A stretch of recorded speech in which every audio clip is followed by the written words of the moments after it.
de la clase, entonces van a tener esa desventaja que no van a llegar a comprender bien de lo que se está hablando. En cambio, si ustedes han leído, ya tienen una idea de lo que se está hablando y también todo lo que ustedes no comprendieron al leer, pues entonces lo pueden solventar, ¿verdad? Muy bien. Entonces, ahorita estamos en la guía 10, es la segunda guía, ¿verdad? Del sistema nervioso autónomo, del sistema nervioso, perdón. Y entonces vamos a seguir con una pequeña parte sobre las señales eléctricas en las neuronas y luego la transmisión de las señales en la sinapsis, ¿verdad?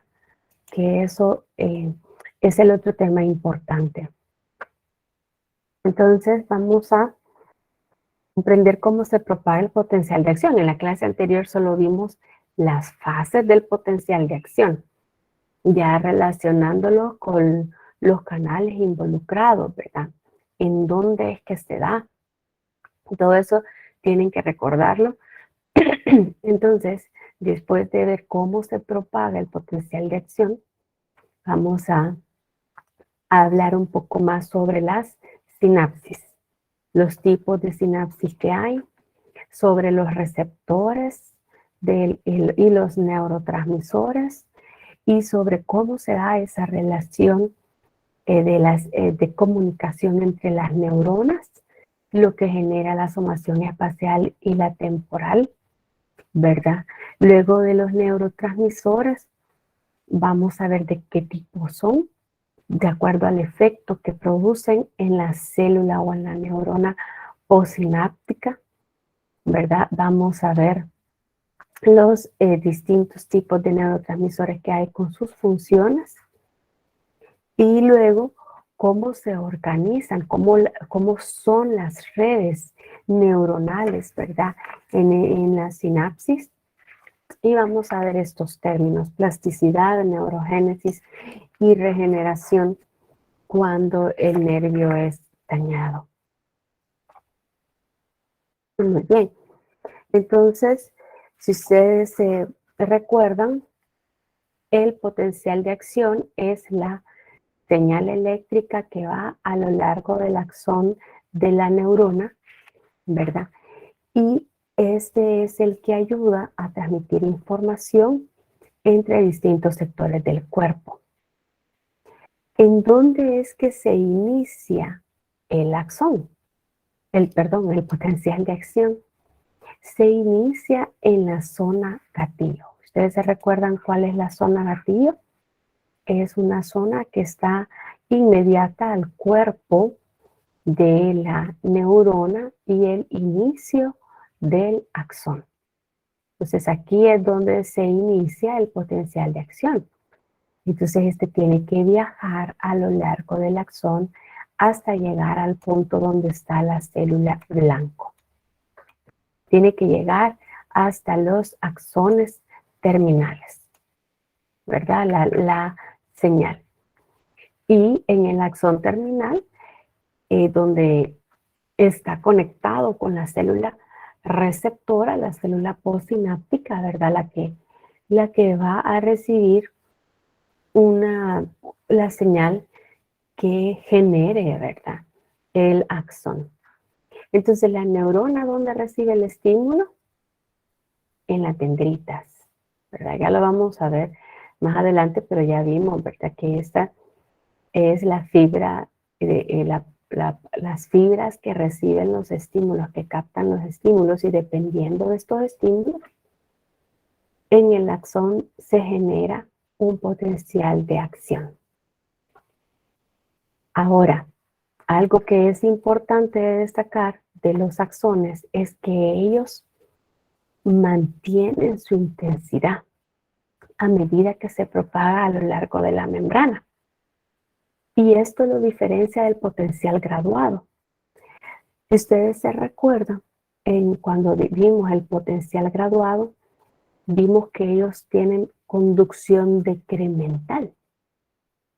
O sea que dijimos, ¿verdad? Que si cuando se inicia el potencial graduado se abren 100 canales, en la zona adyacente se abren 75. Luego en la zona adyacente se abren 50. Después vamos a 25. Entonces va decreciendo. Porque va disminuyendo hasta que se acaba, ¿verdad? En cambio, en un potencial de acción eso no se da, sino que su intensidad es igual a lo largo de toda la membrana. En ese sentido, este tipo de conducción se llama propagación.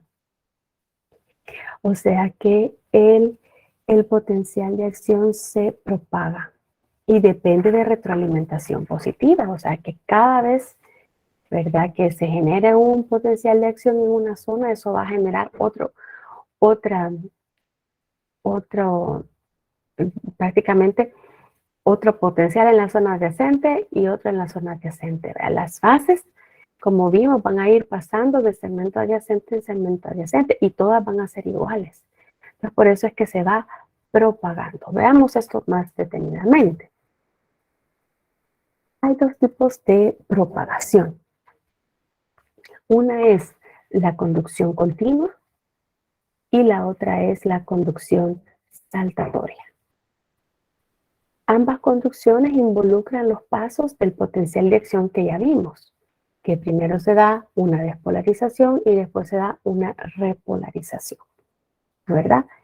Esos pasos se van dando consecutivamente hasta abarcar toda la fibra nerviosa. Entonces, ¿cuáles son las características de la conducción continua? Es que los iones fluyen a través de sus canales dependientes del voltaje. Noten, en cada segmento adyacente de la membrana. Entonces, este potencial de acción va sucediendo, estas dos fases, ¿verdad?, en segmentos adyacentes. Ustedes pueden ver acá en este ejemplo, ven cómo va de segmento en segmento. Entonces vemos acá, en 1 milisegundo, miren, se abrieron los canales de sodio y se dio la fase de la despolarización en este segmento, aquí donde está la parte verde. Y en el segmento adyacente, miren, están esos circulitos. Los voy a acercar la imagen. Aquí en el segmento adyacente están esos circulitos. ¿Eso qué quiere decir? Que el flujo de iones de sodio de este segmento está haciendo que el otro segmento se active, llegue como a su umbral, ¿verdad? Entonces, ¿qué sucede después en este segmento donde se está llegando al umbral? Después se abren los canales de sodio en ese segmento. Miren, a los 5 milisegundos se abren los canales de sodio en ese segmento y se estimulan el segmento adyacente. ¿De qué sucede después? A los 10 milisegundos. Miren, este segmento, el tercer segmento estimulado, abre los canales de sodio. Y así se va estimulando el segmento adyacente. Después la abertura va a ser acá, después va a ser acá, después va a ser acá. Entonces así va a ir corriendo el potencial de acción. La despolarización en una zona de la membrana, aquí donde está sucediendo el potencial de acción, activa el segmento adyacente, está abriendo los canales, generando un umbral para que luego en la zona adyacente suceda otra despolarización. ¿Y cómo van quedando las zonas en donde la despolarización ya pasó? Bueno, ya dijimos, ¿verdad?, que la repolarización es inmediata, o sea, que va una después de la otra. Entonces, la zona donde ya va pasando la despolarización se ha repolarizado, ¿verdad? Por eso vuelve a quedar como normal. No permanecen los canales de sodio abiertos tanto tiempo, ¿verdad? Entonces, este es el proceso de la conducción continua, en donde Los iones fluyen a través de los canales en segmentos adyacentes. Y así va de zona adyacente en zona adyacente hasta llegar a la terminal. Ahora, ¿en qué tipos de axones se da este tipo de conducción? Esta conducción se da en los axones amielínicos, o sea, en los axones que no tienen la vaina de mielina, tal como el que está aquí diagramado. Este no tiene la vaina de mielina. Y es igual como sucede en las fibras musculares. ¿Quedó claro qué es la conducción continua? Entonces aquí, ¿por qué es una propagación? Porque la despolarización de los segmentos adyacentes va a tener la misma amplitud. No va a ir disminuyendo ni va a ir aumentando, sino que se mantiene igual. La despolarización que sucede en este segmento es igual a la de este segmento, es igual a la de este. Entonces, la propagación quiere decir que el potencial de acción se va a mantener en su mismo amplitud, ¿verdad? O sí, se va a mantener igual en todo el axón. Ahora, ¿cómo es la conducción saltatoria? Bueno, primero, que esta conducción se da en los axones mielínicos, o sea, los que tienen la vaina de mielina, y ustedes pueden ver acá, aquí se ha diagramado una neurona del sistema nervioso periférico, ¿verdad? Porque la vaina de mielina está formada por las células de Schwann. Vean. Entonces, en estas células, acuérdense que hay segmentos que son los nodos de Ranvier, donde no hay vaina de mielina. Aquí, en los segmentos en donde no hay vaina de mielina, que son los nodos de Ranvier, justo en esos segmentos, como dice aquí, tiene muchos canales dependientes de voltaje. Entonces, la corriente producida por el sodio y el potasio fluye a través de la membrana principalmente en esos nodos. Es decir, que el potencial de acción va a transcurrir en los nodos de Ranvier. Entonces, vean ustedes, el potencial de acción se inicia en la zona negativa y se da la despolarización, la apertura de estos canales de sodio en el primer nodo, ¿verdad? Originan corrientes eléctricas en el citosol y la membrana de la célula de Schwann, ¿verdad? En el citosol y el líquido extracelular, perdón, en la célula de Schwann. Entonces, esta corriente eléctrica que pasa en la célula de Schwann por la despolarización hace que en el siguiente nodo se despolarice la membrana hasta el umbral.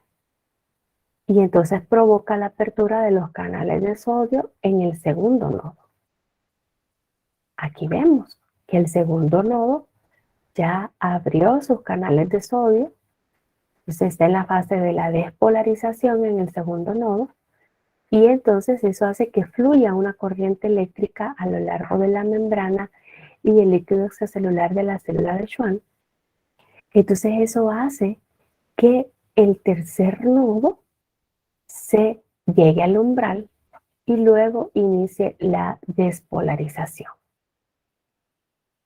Entonces, luego de aquí prácticamente tocaba aquí, ¿verdad? Pero el tercer nodo se despolariza, causa corrientes eléctricas en la célula de Schwann y eso hace que el cuarto nodo llegue al umbral y se genere la despolarización.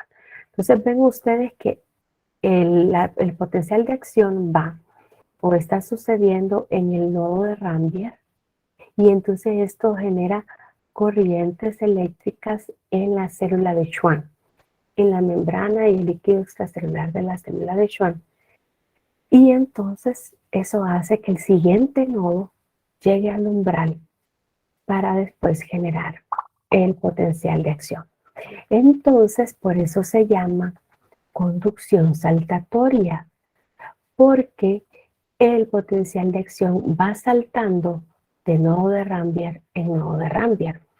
Porque en la célula de Schwann pasa una corriente eléctrica, pero ahí no se da la despolarización, ahí no se abren los canales de sodio para que entre el sodio masivamente, porque los canales de sodio son escasos en la zona que está cubierta por la célula de Schwann. Entonces el canal de sodio es abundante en el nodo de Ramberg. Entonces por eso es que el potencial de acción va saltando, ¿verdad?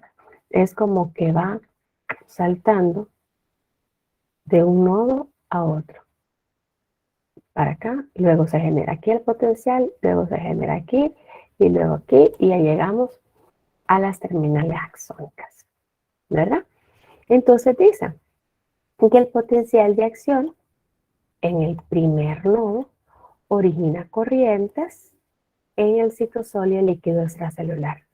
Y estas despolarizan la membrana hasta el umbral y causan la apertura de los canales de sodio dependiendo del voltaje del segundo nodo.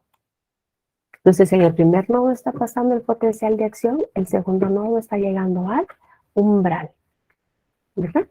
Entonces, la corriente iónica que se establece a través de estos canales abiertos produce un impulso nervioso en el segundo nodo, ¿verdad? Entonces, el segundo nodo que tiene potencial de acción emite corriente eléctrica sobre la célula de Schwann, hace que el tercer nodo llegue al umbral y después se forma el potencial de acción en el tercer nodo. Y obviamente, ¿verdad? Cada nodo se va a repolarizar después de despolarizarse, ¿verdad? Por eso es que ven que después los nodos donde ya pasó el potencial ya no tienen nada, ¿verdad? Porque están despolarizados. Muy bien. Entonces, ¿qué podemos decir, verdad? En conclusión, ¿verdad? Del potencial de la conducción saltatoria, ¿verdad? Que el impulso parece saltar de un nodo a otro, a medida que cada nodo se va despolarizando al alcanzar el umbral, ¿verdad? Entonces el potencial de acción salta la zona o el segmento del axolema que está rodeado de mielina, a medida que fluye una corriente de un nodo al siguiente. Entonces, como el potencial de acción va saltando de nodo en nodo, el potencial de acción se desplaza a una mayor velocidad a través de la corriente saltatoria en un axón con mielina que en un axón amielínico. Entonces, es más rápida la conducción saltatoria que la conducción continua, ¿verdad? En la conducción continua, acuérdense, es en axones que no tienen mielina. La conducción saltatoria es en axones mielínicos. Díganme, no sé si tienen una consulta. Sí, yo una Bien. pregunta. ¿Por qué se refiere, por qué hace referencia del mismo diámetro? Precisamente es lo que vamos a ver después, que las fibras o los axones se agrupan o están, digamos, en tres tipos porque tienen diferente diámetro. Entonces ya vamos a ver que a mayor diámetro es más rápido la velocidad a la que se transmite el potencial. Pero entonces si comparamos dos fibras del mismo diámetro, pero una mielínica y la otra no, entonces la que es mielínica, la que tiene la vaina de mielina, es la que va a conducir el potencial de acción más rápido que la que no tiene vaina de mielina. Y precisamente esos son los puntos que siguen. Ahora, la otra característica de la conducción saltatoria, ¿verdad? Es que como se abre un menor número de canales, porque los canales que se abren solo se abren a nivel de los nodos, entonces esta es una conducción más eficiente en cuanto al gasto de energía, porque solo los pequeños segmentos del nodo de Rambier es la parte que se despolariza y se repolariza, o sea, solo esa pequeña región de la membrana. Entonces, por eso habría un ingreso mínimo de sodio y una salida mínima de potasios. Por tanto, habría menos bombas de sodio-potasio activas, entonces consume menos ATP en la acción de la bomba de sodio y potasio para mantener una concentración adecuada. Acuérdese que las bombas de sodio y potasio se encargan de mantener una baja concentración intracelular de sodio y una baja concentración extracelular de potasio, ¿verdad? Es la que se encarga de mantener los gradientes de concentración. Saca 3 iones de sodio del citosol e ingresa 2 iones potasio, ¿verdad? Entonces así se encarga que el sodio sea escaso en el citosol y que el potasio sea escaso en el líquido extracelular para mantener el gradiente de concentración.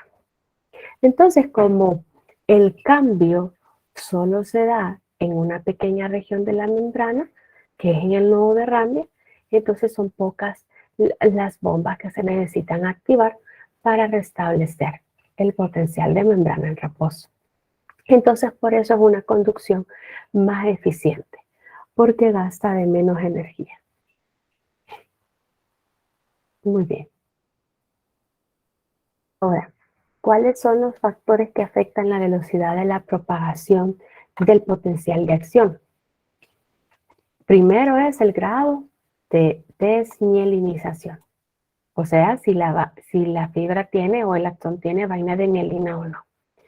Ya lo mencionamos, que los potenciales de acción se propagan más rápidamente a lo largo de los axones mielínicos, es decir, los que tienen vaina de mielina, que de los amielínicos, ¿verdad? Luego, el diámetro del axón. Los axones de mayor diámetro propagan los potenciales de acción más rápido que los más pequeños, debido a que sus áreas de superficie son mayores, ¿verdad? Tienen un diámetro mayor, entonces tienen un área mayor por la que pasa el potencial de acción, entonces eso hace que avance más rápidamente, porque las áreas por las que pasa el potencial de acción son más amplias. Y luego la temperatura, que los axones propagan potenciales de acción a menor velocidad cuando se enfrían. Por eso es el problema de una convulsión en un niño cuando hay una fiebre. Una convulsión es una excitación intensa de todos los músculos del cuerpo y por eso la persona tiembla, porque los músculos se están contrayendo alteradamente y rápidamente. Y esto es porque las fibras nerviosas están mandando señales a los músculos. Es porque a mayor temperatura, mayor rapidez de la conducción de los potenciales de acción, ¿verdad? Entonces, esa es una alteración. Por eso es que cuando un niño tiene temperatura, hay que bajársela rapidito para evitar ese problema, ¿verdad? Y cuando se enfría, entonces los potenciales de acción son más lentos. Por eso es que en los quirófanos, ¿verdad? Es tan frío. Bueno, para quienes se han sometido a alguna operación probablemente han percibido, o cuando trabajen en los quirófanos percibirán la alta temperatura que tienen los quirófanos.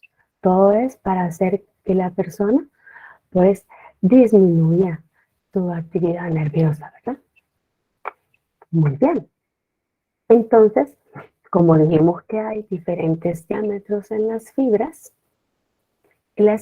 de acuerdo a sus diámetros se pueden agrupar en 3 tipos, A, B y C.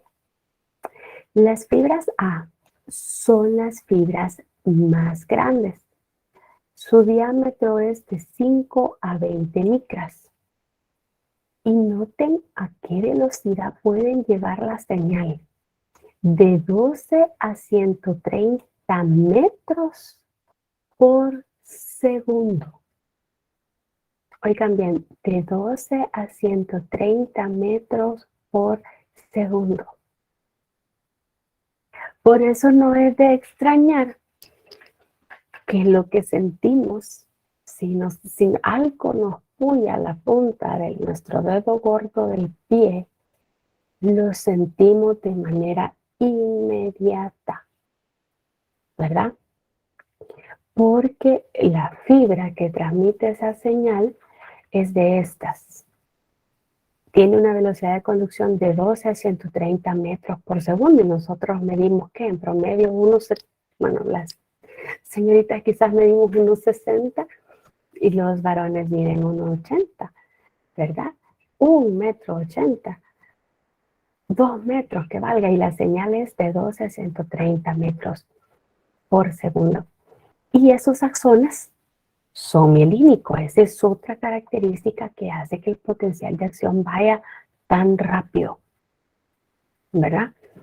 Entonces, ¿cuáles son las fibras que son así? ¿Cuáles son las fibras de tipo A? Los ejemplos.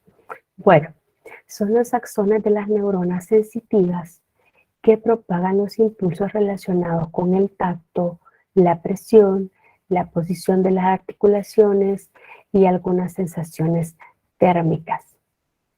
O sea que todo lo que percibimos con la piel, por eso les digo, una piedra la pateamos porque andábamos caminando descalzos o se nos metió en el zapato. Entonces, inmediatamente nosotros percibimos esa sensación, ¿verdad? Y luego, cualquier presión en cualquier parte de nuestro cuerpo, cuando nos movemos, ¿verdad? La posición de las articulaciones, es importante que se vaya haciendo esa evaluación para que los movimientos sean los adecuados. Entonces, las neuronas sensitivas que llevan esa información al sistema nervioso central son las de mayor diámetro y mielínicas. Entonces, por eso es que conducen los impulsos de manera inmediata.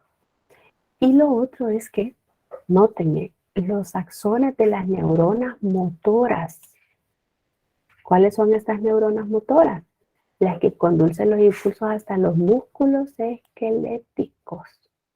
La motoneurona son fibras tipo A. Por eso es que nosotros ni lo hemos terminado de pensar cuando ya nos hemos movido para retirar la mano de una superficie caliente o de algo posible que nos va a golpear, etcétera, ¿verdad? La reacción de los músculos esqueléticos puede ser así de inmediata, así de rápida, porque la señal va a través de estas fibras. Ahora, las fibras tipo B son diámetros más pequeños. Miren, ellas están en un diámetro de 2 a 3 micras, pero son mielínicas. Entonces, la velocidad es de hasta 15 metros por segundo. Es una velocidad más despacio. Y los axones, que son este tipo de fibras, son las que transmiten impulsos nerviosos sensitivos desde las vísceras hasta el encéfalo y la médula espinal. Y las neuronas motoras autónomas, que eso ya lo vamos a ver en el sistema nervioso autónomo, pero serían las señales que van desde el sistema nervioso central hasta los ganglios autónomos. que es como una estación de relevo en el sistema nervioso central con esa otra neurona que sería la que va a hacer el relevo para llegar hasta los órganos efectores. Pero eso lo vamos a ver cuando veamos el sistema nervioso autónomo, que es la última guía del sistema nervioso. Y las fibras C son las más pequeñitas. Miren, tienen un diámetro de 0.5 a 1.5 micras y no tienen vaina de mielina, o sea que son amielínicas. En este caso, estas fibras propagan la señal de 0.5 a 2 metros por segundo. Estas son las fibras que conducen impulsos sensitivos relacionados con dolor, tacto, presión, calor y frío desde la piel. Algunos impulsos, ¿verdad? Porque algunos son con las fibras A. Y también impulsos dolorosos desde las vísceras. O sea, los impulsos de dolor son a través de las fibras C. De tacto y presión, algunos son fibras C, algunos son fibras A, ¿verdad? Y también calor y frío, algunas son fibras A, algunas son fibras C.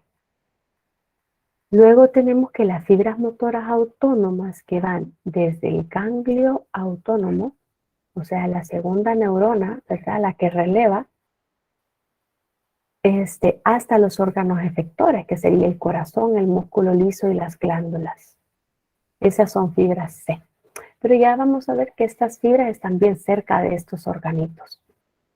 Y como sea, siempre es una velocidad rápida, ¿verdad? Porque esa fibra no va a medir 0.5 metros, no va a medir 50 centímetros, mide muchas menos, ¿verdad? Y eso es una velocidad a 1 segundo, ¿verdad? Entonces siempre la señal, la conducción es rápida. Muy bien. Así terminamos, digamos, lo que es la conducción de los potenciales de acción, ¿verdad? Y aquí hemos visto todos los factores involucrados en lo que afectaría, ¿verdad?, la velocidad a la que se propagan. Ahora vamos a cómo se conecta una fibra con otra. La transmisión de señales en las sinapsis. Ustedes se recuerdan que una sinapsis es una región en donde se produce la comunicación entre dos neuronas o entre una neurona y la célula efectora. Aquí tenemos una sinapsis entre dos neuronas, ¿verdad? Ahora, en esta sinapsis, como son dos células involucradas, siempre va a haber una célula presináptica o una neurona presináptica. Esa es la célula nerviosa que transporta el impulso nervioso hacia la sinapsis, ¿verdad? O sea que es la célula que va a llevar su potencial de acción a través de su axón y luego en la sinapsis ella va a liberar la señal. Y luego tenemos la célula postsináptica. La célula postsináptica es la que recibe la señal. Entonces ella recibe una señal en la zona de la sinapsis y luego por esa señal que recibió, ella va a emitir otra señal afuera de la sinapsis. Ella puede desencadenar un impulso nervioso lejos de la sinapsis, ¿verdad? También la célula postsináptica puede ser la célula efectora, ya es la que emite una respuesta. En una unión neuromuscular, la célula postsináptica es la célula efectora, en este caso el músculo, ¿verdad? En la unión neuromuscular. Entonces el músculo es la célula postsináptica. Luego, luego tenemos que la información en la sinapsis a veces dependen de un neurotransmisor, ¿verdad? Que es una sustancia química que viaja de la neurona presináptica a la posináptica y que es la que modifica o provoca impulsos nerviosos en la sinapsis. Es la que va a llegar a afectar a la neurona posináptica. Muy bien. Ahora, las sinapsis se pueden clasificar en 3 tipos. Tenemos el primer tipo que puede ser axosomática. ¿Eso qué quiere decir? De un axón de la neurona presináptica con el soma de la neurona posináptica. Esas son sinapsis axosomáticas, axón y soma. El otro tipo de sinapsis puede ser axodendrítica, que es la que hemos estado viendo normalmente, ¿verdad? La de un axón con las dendritas, ¿verdad? El axón presináptico con las dendritas posinápticas. Axodendríticas. Y luego tenemos las axoaxónicas. También pueden suceder. Es entre 2 axones, ¿verdad? El axón de la neurona presináptica con el axón de la neurona posináptica. Eso es axoaxónica. Muy bien. Ahora, hay 2 tipos de sinapsis. La que, dígame. Una consulta más. Dígame. En el tipo de conexión axónica, ¿utilizan el otro axón de la neurona como una extensión más de su axón o cómo lo utilizarían? Es que, vaya, aquí en este caso, las redes que se pueden llegar a formar, ¿verdad? Las conexiones que se pueden llegar entre neuronas, pueden hacer de que una neurona presináptica al estimular y llevar un impulso puede llevar la señal o el impulso al axón de la neurona posináptica. Es decir, que si en la terminal nerviosa se está dando el potencial de acción, ¿verdad? Entonces esto puede hacer que en el axón, en el sitio donde se unen las dos, se llega al umbral. Entonces eso genera un potencial de acción aquí, en el axón de la neurona postsináptica. Entonces, sí, digamos de que la neurona presináptica utiliza como prolongación el axón de la neurona postsináptica. Entonces, ¿qué es lo que sucedería?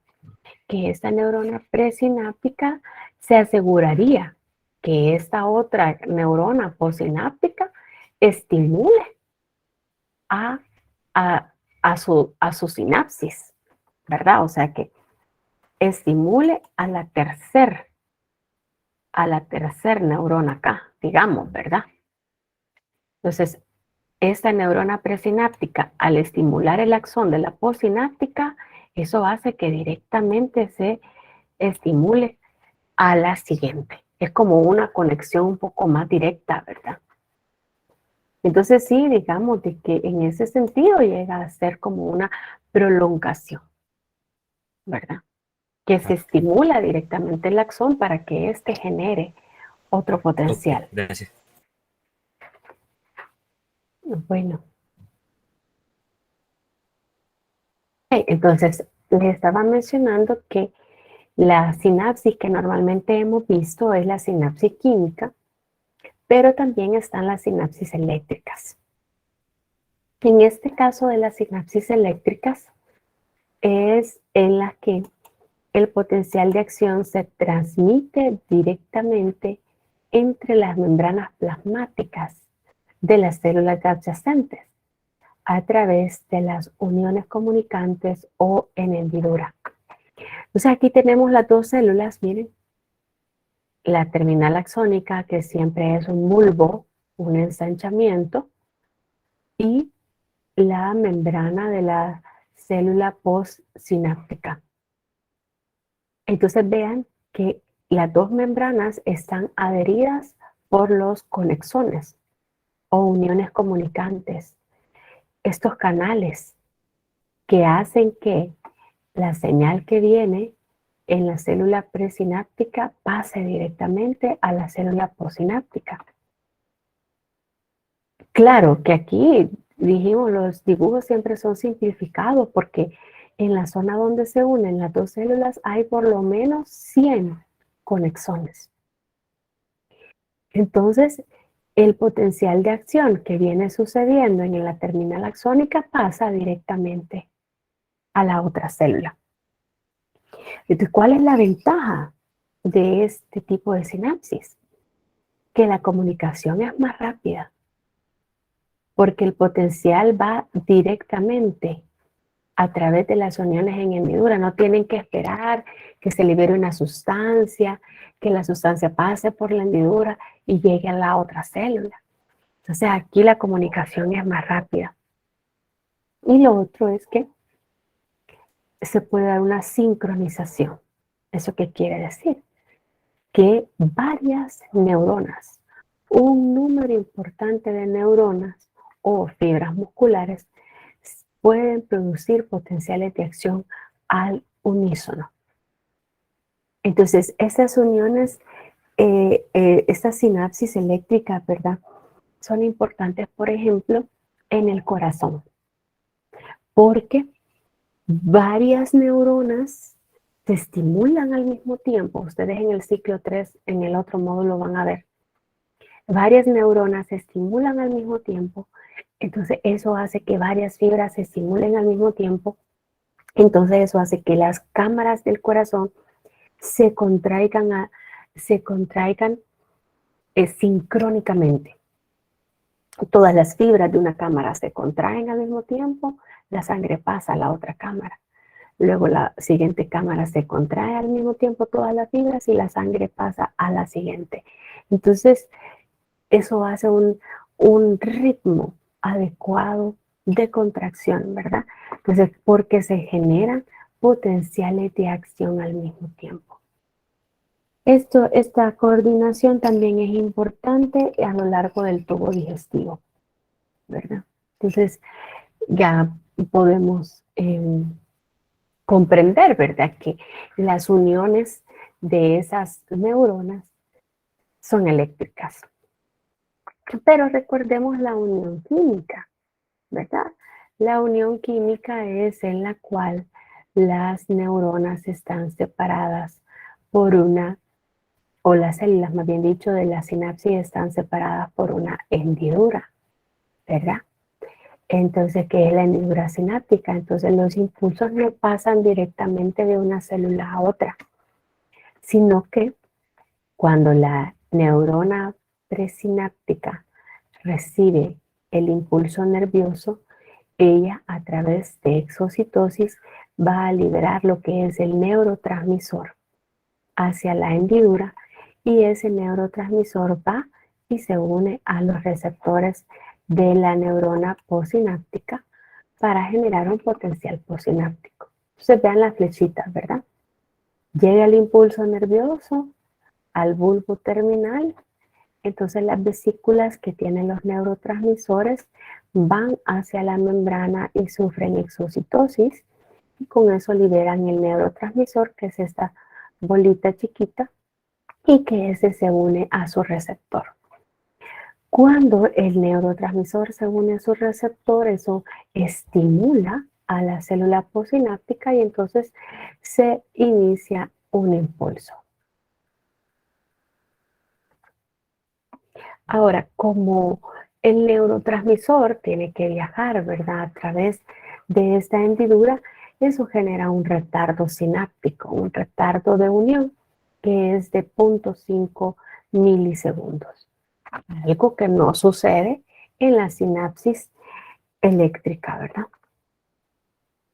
Entonces aquí podemos ver o recordar que cuando el impulso nervioso llega al bulbo terminal, si quieren nos enfocamos ahorita en la imagen que no está animada. Cuando el impulso nervioso llega al bulbo sináptico, ustedes se recuerdan que eso provoca la apertura de canales de calcio. Como el calcio es más abundante extracelularmente, entonces el calcio fluye al citosol del bulbo sináptico, ¿verdad? Ahora, cuando el calcio llega al bulbo sináptico, el calcio provoca la exocitosis de las vesículas sinápticas. Viene la vesícula, se une a la membrana plasmática y libera el neurotransmisor hacia la hendidura sináptica. Bien, entonces el neurotransmisor se une a los receptores, que los receptores pueden ser canales que dependen del ligando, o sea, depende del que se le una el receptor, ¿verdad? Pero vamos a ver que este tipo de canal que hemos visto, dependiente del ligando, es un tipo de canal, es el canal ionotrópico. Pero también hay otros tipos de receptores, ya los vamos a ver más adelante, el otro tipo de receptor. La cuestión es que en este tipo de canales, cuando se une el neurotransmisor o el ligando, el canal se abre. Y esa apertura, ¿verdad? Hace que iones fluyan a través de la membrana y lleguen al citosol. Y dependiendo de los iones, ¿verdad? Este puede generar un potencial posináptico y por tanto generar un impulso nervioso. ¿Por qué les digo que depende del tipo de ion? Porque este potencial posináptico ya vamos a ver que puede ser excitatorio cuando nos genera un potencial de acción que normalmente entra el catión sodio o puede entrar, dice también el calcio, pero eso lo excita a la membrana, ¿verdad? La despolariza. Pero a veces estos canales pueden ser apertura para aniones. Entonces esos son iones negativos. En ese sentido, ese potencial no es excitatorio, sino que es inhibitorio, ¿verdad? Porque vuelve el interior de la membrana más negativo. Muy bien. Y lo otro que debemos de tener en cuenta en la sinapsis es que la información es unidireccional. El neurotransmisor siempre va a viajar del bulbo a los receptores y ahí causa el estímulo. Aunque el receptor pueda regresar al bulbo, los que quedan aquí libres regresan, pero aquí no causan estímulo. O sea, no hay un estímulo de la neurona postsináptica hacia la presináptica. Eso no se puede dar, ¿verdad? Entonces aquí en la animada ustedes pueden ver, miren, entra el calcio se une a las vesículas, el neurotransmisor se libera, vean, llega el impulso y entra el calcio se une a las vesículas y las vesículas liberan el neurotransmisor y una vez el neurotransmisor unido genera el potencial de acción o el impulso nervioso en la célula postsináptica. Aquí lo podemos ver.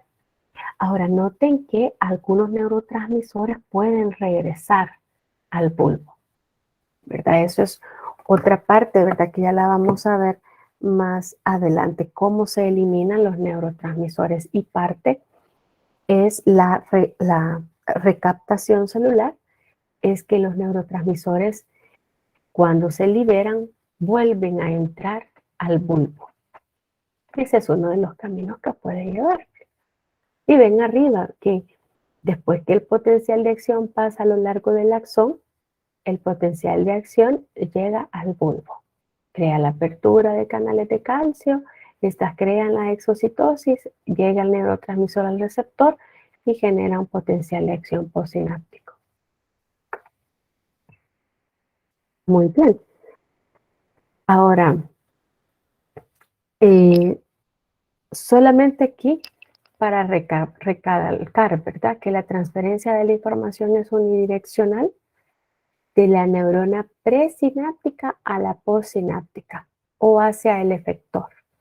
No hay una información que pueda ir de regreso, ¿verdad? La postsináptica no puede estimular a la presináptica para que vaya un impulso hacia el cuerpo de la neurona presináptica, ¿verdad? Muy bien. ¿Qué les parece si antes de pasar a este tema tenemos un breve receso, ¿verdad? Ahorita son las 9:11.